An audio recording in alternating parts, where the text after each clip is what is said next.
Hi friends, welcome to Shri Kannada YouTube channel.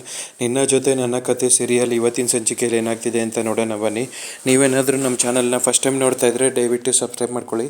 Subscribe ಮಾಡಿಕೊಂಡು ತಪ್ಪದೇ bell ಐಕಾನ್ನ click ಮಾಡಿ. ನಿನ್ನ ಜೊತೆ ನನ್ನ ಕತೆ ಸೀರಿಯಲ್ ತುಂಬ ಚೆನ್ನಾಗಿ ಮೂಡಿ ಬರ್ತಾ ಇದೆ.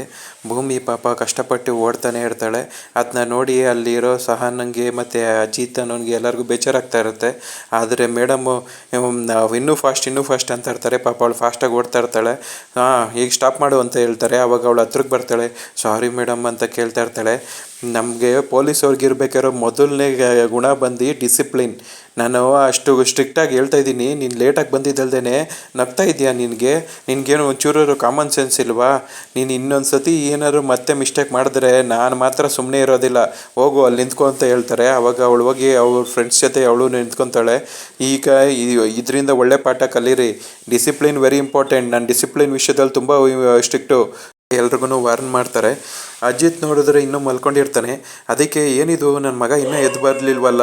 ಸಂಗೀತ ಮತ್ತು ಮನೆಯವರು ಎಲ್ಲರೂ ಅವ್ನ ರೂಮಿಗೆ ಓಡೋಡಿ ಬರ್ತಾರೆ. ಅವ್ನು ಇನ್ನೂ ಮಲ್ಕೊಂಡೇ ಇರ್ತಾನೆ. ಏನಿದು ನನ್ನ ಮಗ ಅವ್ನ ಹೆಂಡ್ತಿ ನೆನಪಲ್ಲೇ ಮಲ್ಕೊಂಬಿಟ್ಟಿದ್ದಾನೆ ಅನಿಸುತ್ತೆ ಅಂತ ಸಂಗೀತ ಹೇಳ್ತಾ ಇರ್ತಾಳೆ. ಆವಾಗ ಇರ್ಬೋದು ಅಂತ ಹೇಳ್ತಾ ಇರ್ತಾರೆ.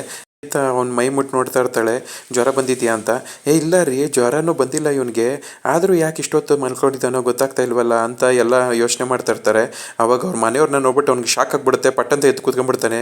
ಅಮ್ಮ ಇದೇನಮ್ಮ ಇದು, ಎಲ್ಲರೂ ಬಂದ್ಬಿಟ್ಟಿದ್ದೀರಾ, ಏನಾಗಿದೆ, ಇಲ್ಲಿ ಯಾಕೆ ಇದು ಬಂದಿದ್ದೀರಾ ಅಂತ ಕೇಳ್ತಾ ಇರ್ತಾನೆ. ಏನಪ್ಪ ಇಷ್ಟೊತ್ತಾದರೂ ನೀನು ಎದ್ದಿಲ್ವಲ್ಲ, ಅದಕ್ಕೆ ಬಂದಿದ್ದೀವಿ ಅಂತ ಅವ್ರ ಅಪ್ಪ ಹೇಳ್ತಾ ಇರ್ತಾರೆ. ಹೌದಾ, ಟೈಮ್ ಎಷ್ಟಾಯಿತು ಅಂತ ನೋಡಿದ್ರೆ 9:45 ಆಗಿಬಿಟ್ಟಿರುತ್ತೆ. ಇಷ್ಟೊತ್ತಾಗೋಯ್ತಾ? ನಾನು ಇಷ್ಟೊತ್ತು ಮಲ್ಕೊಂಡಿದ್ದೀನ? ಜಾಗಿಂಗ್ ಹೋಗ್ತೀನಿ ಅಂತ ಹೇಳ್ತಾ ಇರ್ತಾನೆ. ಅವಾಗ ಜಾಗಿಂಗ್ ಹೋಗೋ ಟೈಮ್ ಏನೋ ಇದು, ಯಾಕೋ ಇಷ್ಟೊತ್ತು ಮಲ್ಕೊಂಡಿದ್ಯಾ ಅಂತ ಶ್ರವಣ್ ಕೇಳ್ತಾ ಇರ್ತಾನೆ. ಅಜಿತ್ ಹೇಳ್ತಾನೆ, ನಾವು ಆಲ್ರೆಡಿ ವಾಕಿಂಗು ಜಾಗಿಂಗು ಎಲ್ಲ ಮುಗಿಸ್ಕೊಂಡೇ ಬಂದಿದ್ದೀವಿ, ಸತ್ಯಣ್ಣನ ಕೇಳಿ ಅಂತ ಹೇಳ್ತಾನೆ. ಆವಾಗ ಸತ್ಯ ಹೇಳ್ತಾನೆ, ಹೌದು ನಾವೆಲ್ಲ ಜಾಕಿಂಗ್ನ ರಾಕೆಟ್ ಸ್ಪೀಡಲ್ಲಿ ಮುಗಿಸ್ಕೊ ಬಂದಿದ್ದೀವಿ ಅಂತ ಹೇಳ್ತಾ ಇರ್ತಾನೆ. ಏನಿದು ರಾಕೆಟ್ ಸ್ಪೀಡ? ನೀವು ಹಂಗಾದ್ರೆ ವಾಕಿಂಗಿಗೆ ಎಲ್ಲೋಗಿದ್ರಿ ಅಂತ ಶ್ರವಣ್ ಕೇಳ್ತಾ ಇರ್ತಾನೆ. ಅದಕ್ಕೆ ಅಯ್ಯೋ ನಾವು ವಾಕಿಂಗ್ಗೆ ಪೊಲೀಸ್ ಪರೇಡ್ ಗ್ರೌಂಡ್ ಹತ್ರ ಹೋಗಿದ್ವಿ ಅಂತ ಹೇಳ್ತಾನೆ. ಅಯ್ಯೋ ಪೊಲೀಸ್ ಪರೇಡ್ ಗ್ರೌಂಡ್, ಅಲ್ಲಿಗೆ ಯಾಕೋ ಹೋಗಿದ್ರಿ ಅಂತ ರಾಮ್ ಕೇಳ್ತಾ ಇರ್ತಾನೆ. ಆವಾಗ ಸಂಗೀತ ಕೇಳ್ತಾಳೆ, ನಾನು ಸಸಿ ನೋಡೋಕೆ ಹೋಗಿದ್ದೇನೋ ಕಳ್ಳ, ನೀನು ಅದಕ್ಕೆ ಹೋಗಿರ್ತೀಯ ನನಗೆ ಗೊತ್ತು ಅಂತ ಕೇಳ್ತಾ ಇರ್ತಾಳೆ. ಅಯ್ಯೋ ಅಮ್ಮ ಅದಲ್ಲಮ್ಮ ಅಂತ ಹೇಳ್ತಿರ್ತಾನೆ. ಸತ್ಯ ನಿದ್ದೆ ಕಣ್ಣಲ್ಲೇ, ಅಯ್ಯೋ ರಾಕೆಟ್ ಸ್ಪೀಡಲ್ಲಿ, ಅದು ನನ್ನ ಗಾಡಿಯಲ್ಲೇ ಕರ್ಕೊಂಡು ಹೋದ, ಅವ್ನು ಹೋಗಿದ್ದು ಸ್ಪೀಡ್ ನೋಡಿದ್ರೆ ಯಪ್ಪ ನನಗೆ ಮೈ ಜೀವನೇ ಕೈಗೆ ಬಂದ್ಬಿಟ್ಟಿತ್ತು ಅಂತ ಹೇಳ್ತಾ ಇರ್ತಾನೆ. ಸಂಗೀತ, ಅಯ್ಯೋ ನನ್ನ ಮಗುಂಗೆ ನನ್ನ ಸೊಸೆ ಮೇಲೆ ಎಷ್ಟೊಂದು ಪ್ರೀತಿ ಇದೆ, ಅವನು ಎಷ್ಟೊಂದು ಪ್ರೀತಿ ಇಟ್ಕೊಂಡಿದ್ದಾನೆ, ಅವಳಿಗೂ ಬಿಟ್ಟು ಒಂದು ಕ್ಷಣನೂ ಇರೋದಿಲ್ಲ ಅವನು ಅಂತ ಹೇಳ್ತಿರ್ತಾಳೆ. ಅಯ್ಯೋ ಅಮ್ಮ ನೀವು ಕನ್ಫ್ಯೂಸ್ ಮಾಡ್ಕೊಂಡಿದ್ದೀರಾ, ಅವಳು ನಾನು ಕೊಟ್ಟಿರೋ ಅಲಾರಾಮ್ ಕ್ಲಾಕ್ನ ಇಲ್ಲೇ ಬಿಟ್ಬಿಟ್ಟು ಹೋಗಿದ್ಲು. ಅದು ಅಲಾರಾಮ್ ಕರೆಕ್ಟ್ ಟೈಮ್ಗೆ ಎದ್ದಲಿಲ್ಲ ಅಂದರೆ ಅಲ್ಲಿ ಫುಲ್ ಪನಿಷ್ಮೆಂಟ್ ಇರುತ್ತೆ. ಆ ಪನಿಷ್ಮೆಂಟ್ನ ಅವಳು ತೊಗೊಬಾರ್ದು ಅಂದ್ಬಿಟ್ಟು ನಾನು ಅಷ್ಟು ದೂರ ಹೋಗ್ಬಿಟ್ಟು ಕೊಟ್ಬಿಟ್ಟು ಬಂದೆ ಅಮ್ಮ ಅಂತ ಹೇಳ್ತಾ ಇರ್ತಾನೆ. ಅಂಜು, ನಾನು ಹೇಳಿಲ್ವ ನಿನಗೆ ನನ್ನ ಬರೋ ಯಾವ ಥರ ಅಂತ, ಈಗ ಗೊತ್ತಾಯ್ತಾ ಅಂತ ಕೇಳ್ತಿರ್ತಾನೆ. ಹೇಳಿದ್ದು ಅಂತ ಅವರೆಲ್ಲ ಕೇಳ್ತಾ ಇರ್ತಾರೆ. ಅವಾಗ ಅಂಜು ಹೇಳ್ತಾಳೆ, ನನ್ನ ಅಣ್ಣ ಅತ್ತಿಗೆ ಇಬ್ಬರೂ ಲವ್ವಲ್ಲಿ ಎಷ್ಟು ಕ್ಲೋಸ್ ಇದ್ದಾರೆ ಅಂದರೆ ಅವ್ರ ಥರನೇ ನಾವು ಇರಬೇಕು ಅಂತ ಹೇಳ್ತಿರ್ತಾಳೆ. ಎದ್ದೇಳು, ನಾನು ಆ ಕಡೆ ಹೋಗಿ ರಿಫ್ರೆಶ್ ಆಗಿಬಿಟ್ಟು ಬರ್ತೀನಿ ಅಂತ ಹೇಳ್ತಿರ್ತಾನೆ. ಮತ್ತೆ ನೀನು ಅಲ್ಲಿ ಹೋಗ್ಬಿಟ್ಟು ಬಂದು ಮಲ್ಕೊಂಡಿರೋನು ಈಗ ತಿರ್ಗಾ ನಾನು ಎದ್ದೊಳಿಸ್ದಾಗ ಏನಕ್ಕೆ ಮತ್ತೆ ನಾನು ವಾಕಿಂಗ್ ಹೋಗ್ಬೇಕು ಜಾಗಿಂಗ್ ಹೋಗ್ಬೇಕು ಅಂತ ಹೇಳ್ತಿದ್ದೆ ಅಂತ ಕೇಳ್ತಾಳೆ ಸಂಗೀತ. ಅವಾಗ ಅಯ್ಯೋ ಅಮ್ಮ ನಿದ್ದೆ ಕಣ್ಣಲ್ಲಿ ಏನೋ ಹೇಳ್ಬಿಟ್ಟೆ ಅಮ್ಮ, ಜಾಸ್ತಿ ಕ್ವಶನ್ಗಳು ಕೇಳ್ಬೇಡ ಎಲ್ಲಮ್ಮ ಅಂತ ಹೇಳ್ಬಿಟ್ಟು ಅವ್ರ ಅಮ್ಮನ ಸೇರಿಸ್ಬಿಟ್ಟು ಅವನು ವಾಶ್ರೂಮ್ಗೆ ಹೋಗ್ತಾನೆ. ರಾಮು ಅಮ್ಮ ಮಗಂದು ಇಬ್ಬರದ್ದು ಇದೇ ಆಯಿತು, ಬರೀ ಡೌಗಳು ಅಂತ ಹೇಳ್ತಾ ಇರ್ತಾನೆ. ಅದಕ್ಕೆ ರೀ ಸುಮ್ಮನೆ ಇದ್ದರೆ ಸರಿ, ಇವಾಗ ನನ್ನ ಡವ್ ಸಂಗೀತ ಅಂತ ಕರಿತಾ ಇದ್ದೀರಾ, ನನ್ನ ಮಗನ ಡವ್ ಅಜಿತ ಅಂತೀರಾ ಅಂತ ಕೇಳ್ತಿರ್ತಾಳೆ. ಮತ್ತಿನ್ನೇನು ನಿನಗೆ ಡವ್ ಸಂಗೀತ ಅಂತ ಹೆಸರಿಗಿಟ್ಟು ನಿನ್ನ ಫ್ರೆಂಡ್ಸ್ಗಳು ನಾನಲ್ಲ ಅಂತ ಹೇಳ್ತಿರ್ತಾರೆ. ಅವಾಗ ರೀ ನನ್ನ ಕೋಪ ಬರ್ಸ್ಬೇಡ್ರಿ, ನಾನು ಸುಮ್ಮನೆ ಇರಲ್ಲ ಅಂತ ಜಗಳ ಮಾಡೋದಕ್ಕೆ ಹೋಗ್ತಾ ಇರ್ತಾಳೆ. ಆವಾಗ ನಚ್ಚಿ ಬಂದ್ಬಿಟ್ಟು, ಅಮ್ಮ ನೀನು ಬಾಮ್ಮ ನನಗೆ ಕಾಫಿ ಮಾಡಿಕೊಂಡು ನಿನ್ನದು ಫ್ಲ್ಯಾಶ್ ಬ್ಯಾಕ್ ಸ್ಟೋರೀಸ್ನೆಲ್ಲ ಹೇಳುವಂತೆ ಅಂತ ಅವ್ರ ಅಮ್ಮನ ಕರ್ಕೊಂಡು ಹೊಂಟೋಗ್ತಾನೆ. ನನ್ನ ಮಗ ಕರ್ಕೊಂಡು ಹೋಗ್ತಾ ಇರೋದಕ್ಕೆ ನೀವು ಬಚಾವಾದ್ರಿ ಅಂತ ಹೇಳಿ ಅವರಿಬ್ಬರೂ ಹೊಂಟೋಗ್ತಾರೆ. ಜೊತೆಗೇನೆ ಮನೆಯವರು ಎಲ್ಲರೂ ಅಲ್ಲಿಂದ ಹೋಗ್ತಾರೆ. ಆವಾಗ ಸತ್ಯ ಇನ್ನೂ ತುಗುಡಿಸ್ತಾನೆ ಇರ್ತಾನೆ. ದೇವಯಾನಿ ರಾಜೇಂದ್ರ ನೋಡೋದಕ್ಕೆ ಜೈಲಿಗೆ ಬಂದಿರ್ತಾಳೆ. ಇನ್ನೇನು ನಾವಿಬ್ಬರು ಸಂಬಂಧಿಗಳಾಗ್ಬಿಟ್ವಿ ಅಂತ ಹೇಳ್ತಾ ಇರ್ತಾನೆ. ಆವಾಗ ಆಯಿತು, ನನ್ನ ಇಲ್ಲಿ ಕರ್ಸ್ಕೊಂಡಿದ್ದ ಕಾರಣ ಏನು ಅಂತ ಕೇಳ್ತಿರ್ತಾಳೆ. ಮತ್ತು ಮೇಡಮ್ ನನಗೆ ಇಲ್ಲಿ ಜೈಲಿಗೆ ಬಂದು ತುಂಬ ದಿವಸ ಆಗೋಯ್ತು, ನನಗೆ ಓಲಿ ಬೇಲ್ ಕೊಟ್ಟು ಬಿಡಿಸ್ಕೊಳ್ಳೋದಕ್ಕೆ ನನ್ನವರು ಅಂತ ಯಾರೂ ಇಲ್ಲ, ಅದಕ್ಕೆ ನಾನು ನಿಮ್ಮನ್ನ ನೆನ್ಪು ಮಾಡಿಕೊಂಡೆ, ನೀವು ನನಗೆ ಬೇಲ್ ಕೊಟ್ಟು ನಮ್ಮನ್ನ ಇಲ್ಲಿಂದ ಆಚೆ ಕಡೆ ಕರ್ಕೊಬರ್ಬೇಕು ಅಂತ ಹೇಳ್ತಿರ್ತಾನೆ. ಆವಾಗ ನಾನು ಯಾಕೆ ನಿಮ್ಮನ್ನ ಆಚೆ ಕರ್ಕೊಂಬರ್ಬೇಕು, ಅದರಿಂದ ನನಗೇನು ಉಪಯೋಗ ಅಂತ ಕೇಳ್ತಿರ್ತಾಳೆ. ನೀವೂ ಜೈಲೊಳಗಡೆ ಹೋಗಿದ್ರಿ ಅಂತ ನಂಗೆ ತುಂಬ ಚೆನ್ನಾಗಿ ಗೊತ್ತು. ನಾನು ಜೈಲೊಳಗಡೆನೇ ಇದ್ರೂ ಎಲ್ಲ ವಿಷಯಗಳ್ನೂ ಕಲೆಕ್ಟ್ ಮಾಡ್ತಾ ಇರ್ತೀನಿ. ನೀವೂ ಒಳಗಡೆ ಹೋಗಿದ್ರಿ, ನಿಮ್ಮ ಅಳಿಯ ಶಾರದಂಗೆ ಅಟ್ಯಾಕ್ ಮಾಡಿದ್ದು ನೀವೇನೇ ಅಂತ ತಗೊಂಡೋಗಿ ಒಳಗಡೆ ಹಾಕಿದ್ದ ಅಂತ ನಂಗೆ ತುಂಬ ಚೆನ್ನಾಗಿ ಗೊತ್ತು. ಅದ್ರ ಜೊತೆಗೇ ಈ ರಮಣ್ ಏನಕ್ಕೆ ಸತ್ತ, ಅವನಿಗೆ ಈ ಫಾರ್ಮರ್ಸ್ ಬಿಸ್ನೆಸ್ಸಲ್ಲಿ ಯಾರು ಈ ಥರ ಮಾಡಿದ್ದು, ಅವ್ನ ಸಾವಿಗೆ ಏನು ಕಾರಣ ಅಂತ ನಾನು ಎಲ್ಲನೂ ಆ ಇಂಟನ್ನು ಕೊಟ್ಬಿಟ್ಟು ಅಜ್ಜಿತಂಗೆ ಸ್ವಲ್ಪ ಹೆಲ್ಪ್ ಮಾಡ್ತು ಅಂದರೆ ನನ್ನ ಸೆಲ್ ಪಕ್ಕದಲ್ಲೇ ನೀವೂ ಇರ್ತೀರಾ. ಯೋಚನೆ ಮಾಡಿ, ಬೇಕಾದರೆ ನೀವೂ ನಮ್ಮ ಪಕ್ಕಕ್ಕೇ ಬರ್ತೀರಾ ಹೆಂಗೆ ಅಂತ ಕೇಳ್ತಾ ಇರ್ತಾನೆ. ಆವಾಗ ದೇವಯಾನಿಗೆ ಫುಲ್ ಟೆನ್ಷನ್ ಆಗ್ತಾ ಇರತ್ತೆ. ಏನು ಮಾಡಬೇಕು ಹೇಳು ಅಂತ ಕೇಳ್ತಾಳೆ. ಅದಕ್ಕೆ ಅವನು ನಾನು ಆಚೆಗಡೆ ನನಗೊಬ್ಬರು ಪರಿಚಯ ಇರೋರು ಇದ್ದಾರೆ, ಅವ್ರನ್ನ ಹೋಗಿ ಭೇಟಿ ಮಾಡಿ ಅವರು ನನಗೆ ಇಲ್ಲಿಂದ ಆಚೆ ಬರೋದಕ್ಕೆ ಸಹಾಯ ಮಾಡ್ತಾರೆ ಅಂತ ಹೇಳ್ಬಿಟ್ಟು ಸೀಕ್ರೆಟ್ ಹೇಳ್ತಾನೆ. ಅವ್ರ ಪ್ಲ್ಯಾನ್ನ ಸ್ಟ್ರಾಟಜೀಸ್ನೆಲ್ಲ ಹೇಳ್ತಾನೆ. ಅದನ್ನ ಕೇಳಿ ತುಂಬ ಚೆನ್ನಾಗಿದೆ ಐಡಿಯಾ ಹೇಳ್ತಿರ್ತಾಳೆ. ನಾನು ಆಚೆ ಬಂದರೆ ನಿಮ್ಮನ್ನ ಈ ಕೇಸಿಂದ ಆಚೆ ಬರೋದಕ್ಕೆ ನಾನು ಸಹಾಯ ಮಾಡ್ತೀನಿ. ನಮ್ಮಿಬ್ಬರು ಶತ್ರುನು ಒಬ್ಬರೇನೆ. ಅವನ ಅಜಿತನ ಇಬ್ಬರೂ ಸೇರಿಕೊಂಡು 6 ಅಡಿ 3 ಅಡಿ ಭೂಮಿ ಒಳಗಡೆ ಸೇರ್ಸೋಣ. ಇಲ್ಲಿದ್ದರೆ ನಾವು ಏನು ಮಾಡೋದಕ್ಕಾಗಲ್ಲ. ಶತ್ರುವಿನ ಶತ್ರು ಯಾವಾಗ್ಲೂ ಮಿತ್ರನೇ.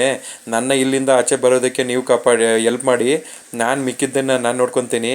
ನಮ್ಮ ಪ್ಲ್ಯಾನ್ ಎಲ್ಲ ಪರ್ಫೆಕ್ಟ್ ಆಗಿದೆ. ಅಲ್ಲಿಂದ ಆಚೆ ಬಂದಾದ್ಮೇಲೆ ಎಲ್ಲ ಎಕ್ಸಿಕ್ಯೂಟ್ ಮಾಡೋಣ ಅಂತ ಹೇಳ್ತಾನೆ. ಆವಾಗ ಹೌದು ಇದೇ ಥರ ಮಾಡೋಣ ಅಂತ ಹೇಳ್ಬಿಟ್ಟು ಅವಳು ಅಲ್ಲಿಂದ ಹೊಡ್ತಾಳೆ. ಭೂಮಿ ಕಣ್ಣೀರು ಹಾಕೊಂಡು ಕೂತಿರ್ತಾಳೆ. ಆವಾಗ ಅಲ್ಲಿಗೆ ಆ ಅಜಿತ್ ಬರ್ತಾನೆ. ಬಂದ್ಬಿಟ್ಟು, ಭೂಮಿ ಸಾರಿ, ನನ್ನಿಂದ ನಿನಗೆ ಪನಿಷ್ಮೆಂಟ್ ಸಿಕ್ತು, ತುಂಬ ಅಳ್ತಿದ್ಯಾ, ಬೇಜಾರು ಮಾಡ್ಕೊಬೇಡ ಅಂತ ಹೇಳ್ತಿರ್ತಾನೆ.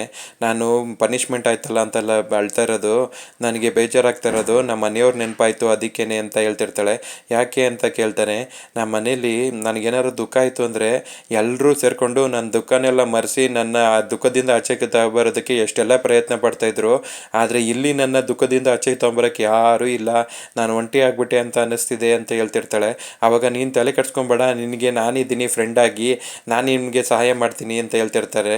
ಆವಾಗ ಅಪ್ಪ ನೀನು ಈಗಲೇ ಸಹಾಯ ಮಾಡಿರೋದು ಸಾಕು, ನಿನ್ನಿಂದ ನಾನು ಪನಿಷ್ಮೆಂಟ್ ತೊಗೊಂಡು ರೌಂಡ್ ಹೊಡೆದಿದ್ದಾಯ್ತು ಅಂತ ಹೇಳ್ತಿರ್ತಾಳೆ. ಆವಾಗ ಸಾರಿ ಭೂಮಿ, ನನ್ನಿಂದ ದೊಡ್ಡ ತಪ್ಪಾಯಿತು ಅಂತ ಹೇಳ್ತಿರ್ತಾಳೆ. ಈಗ ಇದಕ್ಕೆ ನಿಮ್ಮ ಮನೆಯವ್ರನ್ನ ಮಿಸ್ ಮಾಡ್ಕೊತಿದ್ಯಲ್ಲ, ಅವ್ರ ಜೊತೆ ಮಾತಾಡೋದಕ್ಕೆ ಒಂದು ಸುಲಭವಾದ ಉಪಾಯ ಇದೆ ಅಂತ ಹೇಳ್ಬಿಟ್ಟು ಮೊಬೈಲ್ ತೋರಿಸ್ತಾನೆ.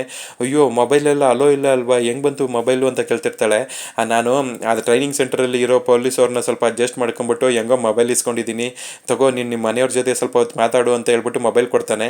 ಆವಾಗ ಅಯ್ಯೋ ಯಾರಾದರೂ ನೋಡ್ಬಿಟ್ರೆ ಅಂತ ಹೇಳ್ತಿರ್ತಾಳೆ. ಯಾರೂ ನೋಡಲ್ಲ, ನೀನು ಆದಷ್ಟು ಬೇಗ ಮಾತಾಡ್ಕೋ, ಅವ್ರ ಜೊತೆ ಮಾತಾಡಿದ್ರೆ ಹಿಂಗೆ ಸ್ವಲ್ಪ ಮೈಂಡಿಗೆ ರಿಲ್ಯಾಕ್ಸ್ ಆಗುತ್ತೆ ಅಂದ್ಬಿಟ್ಟು ಫೋನ್ ಕೊಡ್ತಾನೆ. ಆವಾಗ ಇಮಿಡಿಯೇಟ್ಲಿ ಮನೆಯವ್ರಿಗೆ ಫೋನ್ ಮಾಡೋದಕ್ಕೆ ಹೋಗ್ತಾ ಇರ್ತಾಳೆ. ಸಂಗೀತ ಮನೆಯಲ್ಲಿ ಎಲ್ರಿಗೂ ಕಾಫಿ ಮಾಡ್ಕೊಬಂದ್ಬಿಟ್ಟು ಶಾರದಂಗೆ ಕೊಟ್ಬಿಟ್ಟು ನೆಕ್ಸ್ಟ್ ಶ್ರವಣಿಗೆ ಕಾಫಿ ಕೊಡ್ತಾ ಇರ್ತಾಳೆ. ಆವಾಗ ಅವನದು ಫೋನ್ ರಿಂಗ್ ಆಗ್ತಾ ಇರುತ್ತೆ. ಅಲ್ಲಿ ಪೇಪರ್ನೆಲ್ಲ ಎತ್ಬಿಟ್ಟು ನೋಡ್ತಾ ಇರ್ತಾನೆ. ಲೋ ದಡ್ಡ, ಫೋನ್ ಅಲ್ಲಿ ಇಟ್ಟಿದ್ಯಾ ಕಣೋ ಅಂತ ಹೇಳ್ಬಿಟ್ಟು ಅಡುಗೆ ಮನೆ ಹತ್ರ ಹೋಗ್ಬಿಟ್ಟು ಸಂಗೀತ ಫೋನ್ ಎತ್ಕೊಂಡು ನೋಡ್ತಾ ಇರ್ತಾಳೆ. ಯಾರು ಫೋನ್ ಮಾಡಿದ್ದಾರೆ ಅಂತ ಕೇಳ್ತಿರ್ತಾನೆ. ಅಯ್ಯೋ ಯಾರ್ದೋ ಅನ್ನೋನ್ ನಂಬರ್ ಕಣೋ ಅಂತ ಹೇಳ್ತಿರ್ತಾಳೆ. ಆವಾಗ ಕೊಡ ಕೈಲಿ ಅಂತ ಹೇಳ್ಬಿಟ್ಟು ಅವ್ನು ಫೋನ್ ರಿಸೀವ್ ಮಾಡ್ತಾನೆ. ಫೋನ್ ರಿಸೀವ್ ಮಾಡಿದ ತಕ್ಷಣ ಲೋ ಅಂತ ಭೂಮಿ ಮಾತಾಡ್ತಾಳೆ. ಅವನಿಗೆ ಭೂಮಿ ವಾಯ್ಸ್ ಕೇಳ್ಬಿಟ್ಟು ತುಂಬ ಸಂತೋಷ ಆಗುತ್ತೆ. ಭೂಮಿ ಹೇಗಿದ್ಯಮ್ಮ ಅಂತ ಕೇಳ್ತಾ ಇರ್ತಾನೆ. ಅಲ್ಲೋ ಸಾಹೇಬ್ರೆ, ನನಗೆ ಇವತ್ತು ಪನಿಷ್ಮೆಂಟ್ ಸಿಕ್ತು, ನಾನು ಗ್ರೌಂಡ್ ಪೂರ್ತಿ ರೌಂಡ್ ಹೊಡೆದೆ ಅಂತ ಹೇಳ್ತಾ ಇರ್ತಾಳೆ. ಅಯ್ಯೋ ಏನು ಮಾಡಿದೆ ಕಂದ, ಆ ಥರ ತಪ್ಪೇನಾಯಿತು ಅಂತ ಕೇಳ್ತಾನೆ. ಆವಾಗ ಅಲ್ಲಿ ನಡೆದಿದ್ದ ವಿಷಯನೆಲ್ಲ ಹೇಳ್ತಾಳೆ. ನೀನು ಬೇಜಾರು ಮಾಡ್ಕೊಬೇಡ, ನನಗೂ ನನ್ನ ಟ್ರೈನಿಂಗ್ ಟೈಮಲ್ಲಿ ಇದೇ ಥರ ಪನಿಷ್ಮೆಂಟ್ ಸಿಕ್ಕಿತ್ತು. ನೀನು ಬರೀ 5 ರೌಂಡ್ ಹೊಡೆದಿದ್ಯಾ, ನಾನು 10 ರೌಂಡ್ ಹೊಡೆದಿದ್ದೆ. ನಾನು 10 ರೌಂಡ್ ಹೊಡೆದಾದ್ಮೇಲೆ ಅದೇ ಇಯರೂ ಬೆಸ್ಟ್ ಪರ್ಫಾರ್ಮರ್ ಅಂತ ನಾನು ಪ್ರಶಸ್ತಿನೂ ಗೆದ್ದಿದ್ದೆ. ನೀನು ಅದೇ ಥರ ಗೆಲ್ಲಬೇಕು ಅಂತ ಹೇಳ್ತಾ ಇರ್ತಾನೆ. ಹೌದು ಸಾಹೇಬ್ರೆ ಅಂತ ಹೇಳ್ತಿರ್ತಾಳೆ. ಅವಾಗ ಭೂಮಿ ಮಾತಾಡ್ತಾಳೇನೋ, ನಾನು ಮಾತಾಡ್ತೀನಿ ಕೊಡೋ ಅಂತ ಕೇಳಿ ಭೂಮಿ ಥರ ಮಾತಾಡೋದಕ್ಕೆ ಅಂತ ಸಂಗೀತ ಫೋನ್ ಇಸ್ಕೊತಾಳೆ. ಹೇಳು ಭೂಮಿ, ಹೇಗಿದ್ಯಾ, ಚೆನ್ನಾಗಿದ್ಯಾ ಅಂತ ಕೇಳ್ತಾ ಇರ್ತಾಳೆ. ಅತ್ತೆ ನಾನು ಚೆನ್ನಾಗಿದ್ದೀನಿ, ನೀವು ಹೇಗಿದ್ದೀರಾ ಅಂತ ಕೇಳ್ತಾ ಇರ್ತಾಳೆ. ನೀನು ಶ್ರವಣ್ ಹತ್ರ ಮಾತಾಡುವಾಗ ನಾನು ಕೇಳಿಸ್ಕೊಂಡೆ, ನಿನಗೆ ಪನಿಷ್ಮೆಂಟ್ ಕೊಟ್ರಾ, ತುಂಬ ಸುಸ್ತಾಗ್ತಾ ಇದೆಯಾ, ಮೈಕೈ ನೋಗ್ತಿದ್ಯಾ ಅಂತ ಕೇಳ್ತಾಳೆ. ಅತ್ತೆ ನನಗೆ ತುಂಬ ರೌಂಡ್ ಎಲ್ಲ ಹೊಡೆದ್ಬಿಟ್ಟು ತುಂಬ ಸುಸ್ತಾಗೋಯ್ತು ಅಂತ ಹೇಳ್ತಿರ್ತಾಳೆ. ಹಾಗಾದರೆ ನಿನಗೆ ಒಂದು ಬುದ್ಧಿ ಹೇಳ್ತೀನಿ ನೋಡು, ನೀನು ಸುಮ್ಮನೆ ಯಾವ ಟ್ರೈನಿಂಗು ಬೇಡ ಏನೂ ಬೇಡ ಅಂತ ಹೇಳ್ಬಿಟ್ಟು ಅಲ್ಲಿಂದ ಬಂದ್ಬಿಡು. ನೀನು ಖುಷಿಯಾಗಿರುವಂತೆ ಯಾವ ಟ್ರೈನಿಂಗು ಬೇಡ ಎಂಥದ್ದು ಬೇಡ ಅಂತ ಸಂಗೀತ ಹೇಳ್ತಾ ಇರ್ತಾಳೆ. ಅಯ್ಯೋ ಅಕ್ಕ, ಅವಳ ಕನಸನ್ನ ನೆರವೇರಿಸ್ಕೊಳ್ಳೋದಕ್ಕೆ ಅಂತ ಹೋಗಿದ್ದಾಳೆ, ನೀನು ಸುಮ್ಮನೆ ಇರಕ್ಕ ಅಂತ ಶ್ರವಣ್ ಹೇಳ್ತಾ ಇರ್ತಾನೆ. ಅವಾಗ ನಾನು ಮಾತಾಡ್ತೀನಿ ಕೊಡು ಅಂತ ಅಜ್ಜಿ ಕೇಳ್ತಾರೆ. ಅಮ್ಮ ಮಾತಾಡ್ತಾರಂತೆ, ನೋಡು ಕೊಡ್ತೀನಿ ಅಂತ ಹೇಳ್ಬಿಟ್ಟು ಅಜ್ಜಿ ಕೈಯಲ್ಲಿ ಫೋನ್ ಕೊಡ್ತಾಳೆ. ಅಜ್ಜಿ ಹೆಂಗಿದ್ದೀರಾ, ಚೆನ್ನಾಗಿದ್ದೀರಾ ಅಂತ ಕೇಳ್ತಾ ಇರ್ತಾಳೆ. ಭೂಮಿ, ನೀನು ನಮ್ಮ ಮನೆ ಮರ್ಯಾದಿನ ನೆಕ್ಸ್ಟ್ ಲೆವೆಲ್ಗೆ ತೊಗೊಂಡೋಗ್ತಾ ಇದೆಯಾ, ತುಂಬ ಒಳ್ಳೆ ಕೆಲಸ ಮಾಡ್ತಿದ್ಯಮ್ಮ. ನೀನು ಎಲ್ಲ ಟ್ರೈನಿಂಗ್ ಮುಗಿಸ್ಕೊಂಡು ಸಕ್ಸಸ್ಫುಲಿ ಪೊಲೀಸಾಗಿ ನೀನು ಮನೆಗೆ ಬರಬೇಕು ಆಯಿತಾ ಅಂತ ಹೇಳ್ತಿರ್ತಾರೆ. ಆವಾಗ ಹ್ಞೂ ಅಜ್ಜಿ, ನಾನು ಎಲ್ಲ ಟ್ರೈನಿಂಗ್ನು ಸಕ್ಸಸ್ಫುಲಿ ಚೆನ್ನಾಗಿ ಮಾಡ್ಕೊಂಬರ್ತೀನಿ ಅಂತ ಹೇಳ್ತಾ ಇರ್ತಾರೆ. ಆಗ ನಚ್ಚಿ ಮಾತಾಡ್ತಾನೆ. ಅದಕ್ಕೆ ಹೇಗಿದ್ದೀರಾ ಚೆನ್ನಾಗಿದ್ದೀರಾ ಅಂತ ಕೇಳ್ತಾ ಇರ್ತಾನೆ. ಅಲ್ಲೋ ಮೈದು ನಾನು ಚೆನ್ನಾಗಿದ್ದೀನಿ ಕಣೋ ಅಂತ ಮಾತಾಡ್ತಿರ್ತಾಳೆ. ಆವಾಗ ನಚಿಕೇತ್ ಹತ್ರ ಫೋನ್ ಇಸ್ಕೊಂಡು ಅಂಜು ಮಾತಾಡ್ತಾಳೆ. ಅಕ್ಕ ಹೇಗಿದ್ದೀರಾ ಚೆನ್ನಾಗಿದ್ದೀರಾ ಅಂತ ಕೇಳ್ತಿರ್ತಾಳೆ. ಹ್ಞೂ ಹ್ಞೂ ಅಂಜು ನಾನು ಚೆನ್ನಾಗಿದ್ದೀನಿ, ನಿನಗೆ ಅಡ್ವಾನ್ಸ್ ಹ್ಯಾಪಿ ಬರ್ತಡೇ ಅಂತ ಹೇಳ್ತಿರ್ತಾಳೆ. ಅಯ್ಯೋ ಅಕ್ಕ ನನ್ನ ಬರ್ತಡೇ ಇರೋದು ನಾಳೆ ಅಂತ ಹೇಳ್ತಿರ್ತಾಳೆ. ಅಯ್ಯೋ ನಾಳೆ ಫೋನ್ ಸಿಗುತ್ತೋ ಇಲ್ವೋ ಗೊತ್ತಿಲ್ಲ, ನಾನು ಇದಕ್ಕೆ ಇವತ್ತೇ ಅಡ್ವಾನ್ಸಾಗಿ ವಿಶ್ ಮಾಡ್ತಿದ್ದೀನಿ, ಬೇಜಾರು ಮಾಡ್ಕೊಬೇಡ ಅಂತ ಹೇಳ್ತಿರ್ತಾಳೆ. ಹ್ಞೂ ಆಯಿತು ಅಕ್ಕ ಅಂತ ಹೇಳ್ತಿರ್ತಾಳೆ. ಆವಾಗ ಸತ್ಯ ಹೇಳ್ತಾನೆ, ನೀವೆಲ್ರಿಗೂ ಸೈಲೆಂಟಾಗಿ ಮಾತಾಡ್ತಾನೆ ಇದ್ದೀರಾ, ಫಸ್ಟು ಅಲ್ಲಿ ಗಂಡ ಕೈ ಇಸಿಕೊಂಡು ನಿಂತಿದ್ದಾನೆ, ಫಸ್ಟ್ ಅವ್ನಿಗೆ ಫೋನ್ ಕೊಡಿ ಅಂತ ಹೇಳ್ತಾನೆ. ಆವಾಗ ಅಜಿತ್ ಇಲ್ಲಿ ಫೋನ್ ಕೊಡ್ತಾಳೆ. ಹಲೋ ಅಂತಿದ್ದಂಗೆ ಭೂಮಿಗೆ ತುಂಬ ಸಂತೋಷ ಆಗುತ್ತೆ. ಹಲೋ ಸಾಹೇಬ್ರೆ ಚೆನ್ನಾಗಿದ್ದೀರಾ ಅಂತ ಕೇಳ್ತಾ ಇರ್ತಾಳೆ.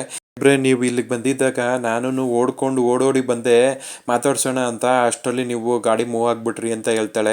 ಆವಾಗ ಭೂಮಿ ನೀನು ಬೇಗ ಎದ್ದೊಳ್ಳಿ ಅಂದ್ಬಿಟ್ಟು ನಾನು ಆಗ ಅಲಾರಾಮ್ ಕ್ಲಾಕ್ನ ಕೊಡೋಕ್ಕೆ ಅಂತ ಬಂದಿದ್ದೆ, ನೀನು ಅಲ್ಲಿ ಪನಿಷ್ಮೆಂಟ್ ತೊಗೊಂಡೆ ಅಂತ ಗೊತ್ತಾಯ್ತು. ನೀನು ಆ ಪನಿಷ್ಮೆಂಟ್ನ ನಿನಗೆ ಆಗಿದ್ದ ಶಿಕ್ಷೆ ಅಂತ ಅಂದ್ಕೊಬೇಡ, it's a part of training. ನೀನು ಅದರಲ್ಲಿ ಸಕ್ಸಸ್ಫುಲಿ ಆ ಟ್ರೈನಿಂಗ್ ಕಂಪ್ಲೀಟ್ ಮಾಡಬೇಕು. ನಿನಗೆ ಅವಾಗ ನೀನು ಫಿಟ್ ಆ್ಯಂಡ್ ಫೈನ್ ಆಗಿರ್ತೀಯ. ನೀನು ಯಾವುದಕ್ಕೂ ಎದುರ್ಕೊಬೇಡ, ನೀನು ಧೈರ್ಯದಿಂದ ನಿನಗೆ ಟ್ರೈನಿಂಗ್ನ ಕಂಪ್ಲೀಟ್ ಮಾಡು. ಈ ಫೋನ್ ಹೆಂಗೆ ಸಿಕ್ತು ನಿನಗೆ, ಫೋನಲ್ಲಿ ಮಾತಾಡೋದನ್ನ ಏನಾದ್ರು ಗೊತ್ತಾಯಿತು ಅಂದರೆ ನಿಂಗೆ ಮತ್ತೆ ಪನಿಷ್ಮೆಂಟ್ ಆಗುತ್ತೆ ಅಂತ ಹೇಳ್ತಿರ್ತಾನೆ. ಅಯ್ಯೋ ಇಲ್ಲಿ ನನ್ನ ಫ್ರೆಂಡ್ ಒಬ್ಬರು ಫೋನ್ನ ತಗೊಂಡು ಕೊಟ್ಟರು ಅಂತ ಹೇಳ್ಬಿಟ್ಟು ಪಟ್ಟಂತ ಕಟ್ ಮಾಡಿಬಿಡ್ತಾಳೆ. ಆಗ ಅಲ್ಲಿ ಅಜಿತ್ ಬಂದಿರ್ತಾನೆ. ತೋಳಿ ನನ್ನ ಮನೆಯವ್ರ ಜೊತೆ ಮಾತಾಡಿ ನಂಗೆ ತುಂಬ ಸಂತೋಷ ಆಯಿತು ಅಂತ ಹೇಳ್ಬಿಟ್ಟು ಫೋನ್ನ ಕೊಟ್ಬಿಡ್ತಾಳೆ. ಸಂಗೀತ ಹೇಳ್ತಾ ಇರ್ತಾಳೆ, ನನ್ನ ಸೊಸೆ ಎಷ್ಟೆಲ್ಲ ಕಷ್ಟಪಡ್ತಿದ್ದಾಳೆ, ಅವಳು ಈ ಥರ ಪನಿಷ್ಮೆಂಟ್ ಎಲ್ಲ ತೊಗೊಳೋದು ನೋಡಿದ್ರೆ ನಂಗೆ ತುಂಬ ದುಃಖ ಆಗುತ್ತೆ ಅಂತ ಹೇಳ್ತಿರ್ತಾಳೆ. ಇಲ್ಲಿ ದೇವಯಾನಿ ಯಾರನ್ನೋ ಮೀಟ್ ಮಾಡೋದಕ್ಕೆ ಅಂತ ಒಂದು ಪಾಳ್ ಮನೆಗೆ ಬಂದಿರ್ತಾಳೆ. ಅಲ್ಲಿ ಹಲೋ ಎಕ್ಸ್ಕ್ಯೂಸ್ ಮೀ ಯಾರು ಇದ್ದೀರಾ ಅಂತ ಕರಿತಾ ಇರ್ತಾಳೆ. ಯಾರು ಮಾತಾಡ್ತಾ ಇರಲ್ಲ. ಎಷ್ಟೊಂದು ಸ್ಮೆಲ್ ಇದೆ ಇಲ್ಲಿ ಅಂತ ಹೇಳ್ಬಿಟ್ಟು ಇಮಿಡಿಯೇಟ್ಲಿ ಮಾಸ್ಕ್ ಹಾಕ್ಕೊತಾಳೆ. ಮಾಸ್ಕ್ ಹಾಕ್ಕೊಂಬಿಟ್ಟು ಒಳಗಡೆ ಯಾರಾದರೂ ಇದ್ದೀರಾ ಅಂತ ಕೇಳ್ಕೊಂಡು ಹಂಗೆ ಬರ್ತಾ ಇರ್ತಾಳೆ. ಅಲ್ಲಿ ಬಿದ್ದಿರೋ ಧೂಳು ಅದನ್ನೆಲ್ಲ ನೋಡಿ ಅವಳಿಗೆ ಭಯ ಆಗ್ತಾ ಇರುತ್ತೆ ಯಾರಿದ್ದಾರೆ ಅಂತ. ಅವಳು ಹಿಂಗೆ ನಡ್ಕೊಂಡು ಬರ್ತಾ ಇರ್ಬೇಕಾದ್ರೆ ಸರಕ್ ಅಂತ ಒಂದು ಕೋಲ್ ಬರುತ್ತೆ. ಅದನ್ನ ನೋಡ್ಬಿಟ್ಟು ಭಯ ಆಗ್ಬಿಡುತ್ತೆ ಅವಳಿಗೆ, ಯಾರಿದು ಅಂತ ಟೆನ್ಷನ್ ಮಾಡ್ಕೊತಾ ಇರ್ತಾಳೆ. ಹೀಗೆ ಇವತ್ತಿನ ಸಂಚಿಕೆ ಕಂಪ್ಲೀಟ್ ಆಗುತ್ತೆ ಫ್ರೆಂಡ್ಸ್. ನೀವೇನಾದರೂ ನಮ್ಮ ಚಾನಲ್ನ ಫಸ್ಟ್ ಟೈಮ್ ನೋಡ್ತಾ ಇದ್ದರೆ ದಯವಿಟ್ಟು ಸಬ್ಸ್ಕ್ರೈಬ್ ಮಾಡ್ಕೊಳ್ಳಿ. ಸಬ್ಸ್ಕ್ರೈಬ್ ಮಾಡ್ಕೊಂಡು ತಪ್ಪದೇ ಬೆಲ್ ಐಕಾನ್ ಕ್ಲಿಕ್ ಮಾಡಿ. ಮುಂದಿನ ಸಂಚಿಕೆ ಒಂದಿಗೆ ಮತ್ತೆ ಭೇಟಿಯಾಗೋಣ ಫ್ರೆಂಡ್ಸ್. Thank you.